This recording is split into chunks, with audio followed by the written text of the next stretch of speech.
Game 1 of the NBA Finals did not disappoint. You had Jalen Brunson letting the refs hear it, Cat playing with major aggression, Victor Wembanyama in his first NBA Finals along with his sensational rookie Dylan Harper, and then you also have guys like Deuce McBride banking in shots from the corner to sink a triple.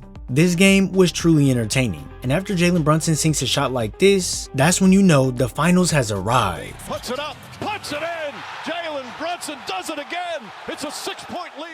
Let's run that back real quick. With the Knicks having the matchup they want with Stephon Castle off Brunson and Vassell being his defender, they decide to space the floor to allow JB to go ISO, and with many tricks in his bag to serve when Vassell keeps cutting him off, the finale becomes a step back that gets Vassell to bite on it slightly, but that's just enough for JB to step through and connect on the tough bucket. In today's video brought to you by ProdGxm, the first thing that stood out to me was how locked in the Knicks were, as when they use Cat as the central hub, they execute this to perfection while Wemby isn't in the right position for help, so now this pass to Alvarado is open to mate. This here does make Wemby shift down so Jose can't score, but when your defense is scrambling like this, it makes it hard to find a body to box out solidly, and that's when easy ones like this become present. You would think the Spurs would have had more fight in these situations, but when you see that Jalen Brunson is the one to miss this one, and then Jalen Brunson is the smallest guy on the floor and is able to get his own board and put it back up, that's when you know you're getting outworked. Plays like that are bigger than what most people think, because when you have two guys of the opposing team going after the rebound with one being the tallest guy in the league, this is gonna be pretty hard to get. But if you somehow manage to be victorious and get the board and put it back up like we see Cat do here, this here charges your energy up. So then when you only have one defender matched up with you and Keldon Johnson, if you look closely, you're going to see Johnson try and jam Cat up on his route to the basket. But with high energy and adrenaline, Cat runs right through him to get the board and put it up for the and one. This hustle and focus not only shows up on offense, as when the Knicks stuck to their game plan of having many people cut off the paint and forcing Wemby to shoot, and with that collapsing pressure of OG and Bridges closing in tight, the strip is now underway and the Knicks are off on the fast break. Being able to contain the drives and close off the paint is important to slow down the Spurs team, as now they have to look for open shooters more often, and this would be great for a team with a lot of playmakers, but with the Spurs being young and not having many guys out there who can facilitate the rock at an elite level, that's where passes aren't sharp or quick enough that end up in turnovers like we see here, and then when you pair that with the three-point shooting that can be subpar at times on the floor, you're able to force the ball out of Wemby's hands like you want to, and not even worry about Castle as much since he can't shoot that well from deep range. Forcing misses is always going to be a benefit for your team, but when you can force turnovers that result in quick offense, you get to see crafty finishes like this. Brunson, stutter dribble, drives inside, layup, banks it in. And then when Towns just takes it personal that Champagnie even attempted this shot, the Knicks start flying downhill with Brunson catching on the wing, and although he could have continued pushing baseline, Vassell is already in pursuit to cut him off that way, so this is where you have to pull out a counter, and for Brunson, it happens to be a sharp euro into the paint to then float this up for the bucket. Now some of you probably don't like defense and it isn't that exciting to you, but as you can see, this is what jumpstarts your offense as it can give you easy looks, so once you're in that half court, you can now play with more flow to your game. I mean, let's be real, the magnets were turned up high for the Knicks when Deuce McBride banked in this corner three ball. Corner three, banks ahead from the corner. Relax, I'm kidding. I don't think the NBA uses magnets, but what I do know is that the pick and roll will be crucial to the Knicks' success to eliminate the big man. Now you're probably like, what do you mean eliminate the big man? Well, let me show you. We all know that Mikal Bridges isn't some dominant ball handler guy who orchestrates the offense, but with Kornet not being the best switch defender, Bridges can easily come off the screen to then rise up for the mid-range butterball.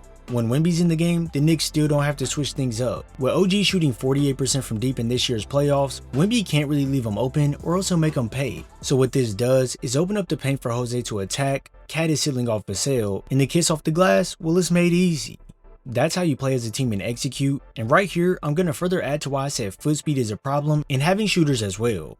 As you can see, Wemby is guarding Shamet on this possession, so the Spurs end up switching that with Dylan Harper, and immediately the Knicks go to a clear out with Shamet. Now this is majorly important, as in basketball, if there's a collapse from one side off in the attack, that means guys are going to be open on the other side for kickouts. Once Shamet gets in motion, Cat goes up to set the screen, and this does a couple things. First, Wemby has no choice but to get out, because if Cat pops, he can shoot the three ball. And then second, Mikal Bridges is also able to make shots off the screen. With this entire left side cleared out, Bridges can turn the corner on Wemby with some aggression to get downhill, and it was never the shot inside he was looking for. It was one of the two open teammates on the opposite side, and this right here is straight cash. His three-pointer got it.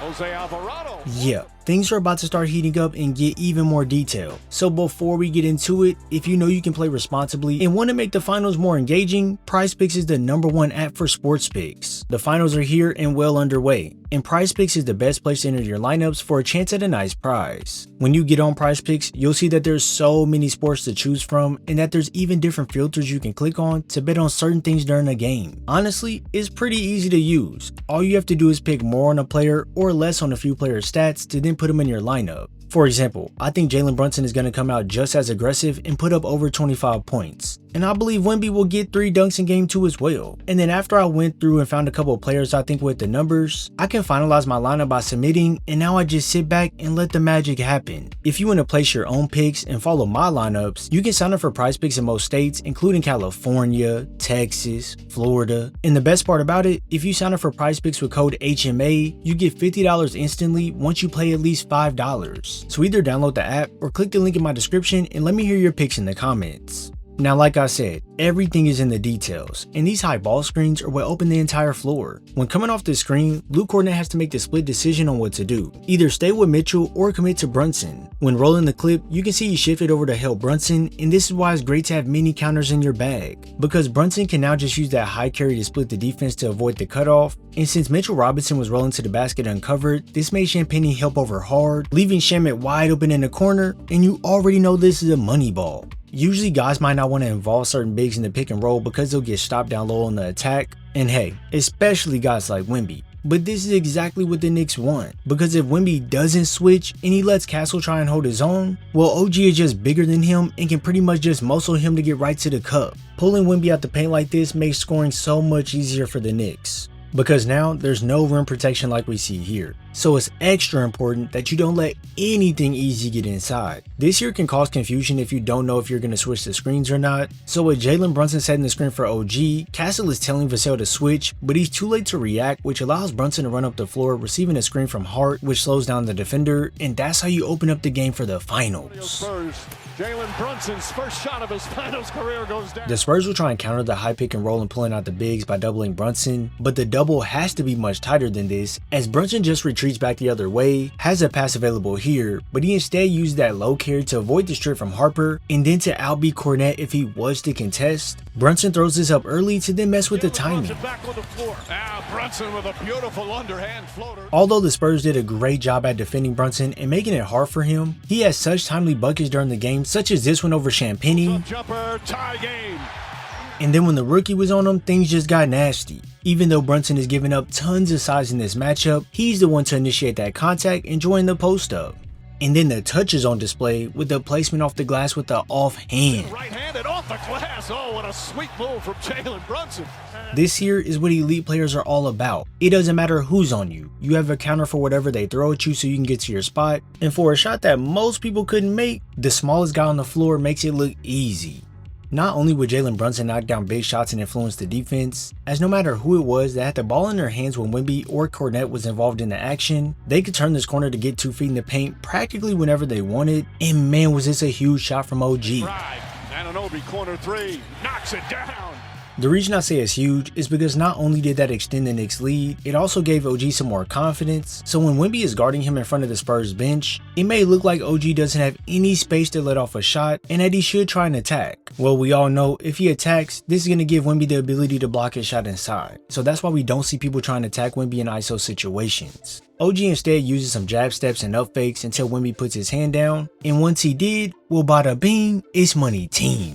The Knicks would constantly get the hustle plays to go their way just because they wanted it more, and throughout the game, you could just see breakdowns from the Spurs that were due to them being inexperienced and sometimes just outskilled.